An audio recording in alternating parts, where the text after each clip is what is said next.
from the Wuhan Institute of Virology in China. Here now to discuss that with us, former Secretary of State Mike Pompeo, joining us tonight from Tel Aviv. Great to have you back. Shannon, it's great to be with you again. I want to give you a chance to respond to the suggestion from, among other people, Maggie Haberman over at the New York Times, that you and President Trump were at some, it seems suggested that you all were at fault, that this lab leak theory didn't get more traction last year or that it was shut down. Here's her explanation. President Trump and Mike Pompeo, the Secretary of State, both suggested they had seen evidence that this was formed in a lab, and they also suggested it was not released on purpose, but they refused to release the evidence showing what it was. And so because of that, that made this instantly political. Your response? Oh, poor Maggie. Maggie made this political. We didn't. As you heard from Mr. Asher, you've heard from the entire team that was working on this. Shannon, this was about science. This was about getting it right. This was about protecting the American people. We knew immediately, as early as January of 2020, that we had a shutout going on. The Chinese Communist Party was going to shut us out from the information that we needed so that we could respond to this pandemic in the right way. And so we, the team that David Asher was talking about, the State Department, and that Maggie Haberman just trashed them, the professionals at the State Department, we knew we were doing the right thing. We were working on it. Every place along the way, we released as much information as we possibly could, consistent with classification requirements. I'm really proud of the work we did. There's still an awful lot to do to figure out how we make sure this doesn't happen again.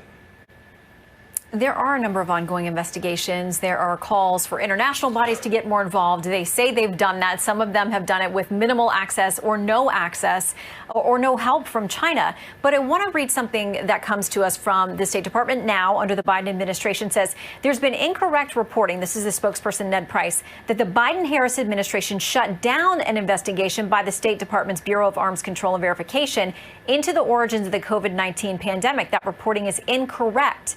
They say in February and March of 2021, the team's findings were briefed to ABC and policy planning staff in the new administration. With the report delivered, the work was ended. Is that a fair assessment?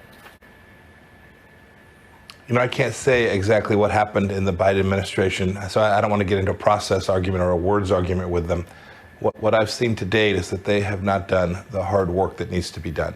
This information is in the possession of the Chinese Communist Party, and President Biden has a responsibility to raise this every time he talks with Xi Jinping. You know, Shannon, we've talked about this laboratory, this Wuhan Institute of Virology, from which the Wuhan virus may well have escaped.